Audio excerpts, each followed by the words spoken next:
Cảm ơn bạn đã sử dụng dịch vụ của Trung tâm Không gian mạng Viettel. Ở đảo Amami Oshima, người ta xem loại cây độc này là một thực phẩm quý cần trân trọng và sử dụng nó mỗi ngày, suốt hàng trăm năm nay. Bạn đang nghe tiếng nói nhân tạo, phát thanh từ Trung tâm Không gian mạng Viettel. Cây vạn tuế mọc khá phổ biến ở các quốc gia như Nhật Bản, Trung Quốc, Ấn Độ. Còn ở Việt Nam, người ta thường trồng vạn tuế để làm cảnh.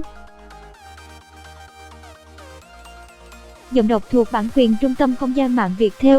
Theo nhiều nghiên cứu khoa học, vỏ, ngọn cây và hạt vạn tuế đều chứa chất độc có thể gây ung thư hoặc rối loạn thần kinh mãn tính. Bạn đang nghe tiếng nói nhân tạo của Trung tâm Không gian mạng Viettel. Thậm chí còn có cảnh báo không nên dùng tay bứt lá, hạt, vỏ cây để tránh bị ngộ độc do các hợp chất alkaloid. Cảm ơn bạn đã sử dụng giọng đọc nhân tạo của Trung tâm Không gian mạng Viettel.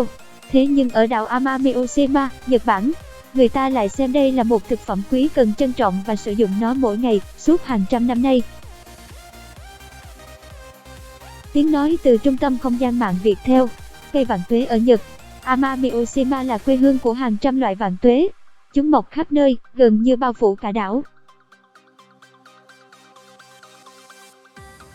Bạn đang nghe tiếng nói nhân tạo, phát thanh từ Trung tâm Không gian mạng Viettel. Có cây cao to đến nỗi nhìn từ xa, bạn cứ tưởng rằng đấy là rừng dừa. Thời chiến, khi lương thực khan hiếm, nông dân trên đảo đã buộc phải ăn hạt vạn tuế sống qua ngày dù biết rằng nó chứa nhiều chất độc có thể làm chết người nếu ăn quá nhiều. Tuy nhiên, nhờ vậy mà người dân trên đảo được cứu sống. Chính vì thế mà cây vạn tuế trở thành cứu tinh của người bản địa. Giọng đọc thuộc bản quyền Trung tâm Không gian mạng Viettel. Bạn đang nghe tiếng nói nhân tạo của Trung tâm Không gian mạng Viettel. Họ xem đây là một loài cây quý, cần phải biết ơn. Trải qua nhiều năm nghiên cứu, cải tiến và phát triển, cuối cùng người trên đảo tìm ra cách xử lý các chất độc có trong cây để có thể yên tâm thưởng thức nó mỗi ngày. Dịch vụ tổng hợp tiếng nói được phát triển bởi Trung tâm Không gian mạng Viettel. Sau khi chọn những cây tốt, họ chặt và tách lấy hạt. Phần thân bị gọt vỏ, rồi tách ra thành từng mảng, phơi dưới ánh nắng mặt trời trước khi đem đi lên men từ 7 đến 10 ngày.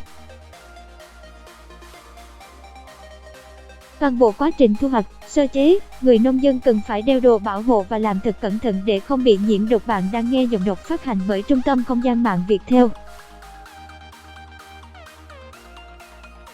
Sau khoảng 3 tuần thì chúng sẽ được đem đi chế biến thành những món ăn khác nhau như làm bột để nấu mì, làm bánh quy, bánh mochi, nấu cháo. Theo người trên đảo Amami Oshima, vị của cây vạn tuế rất nhạt. Tiếng nói từ Trung tâm Không gian mạng Viettel.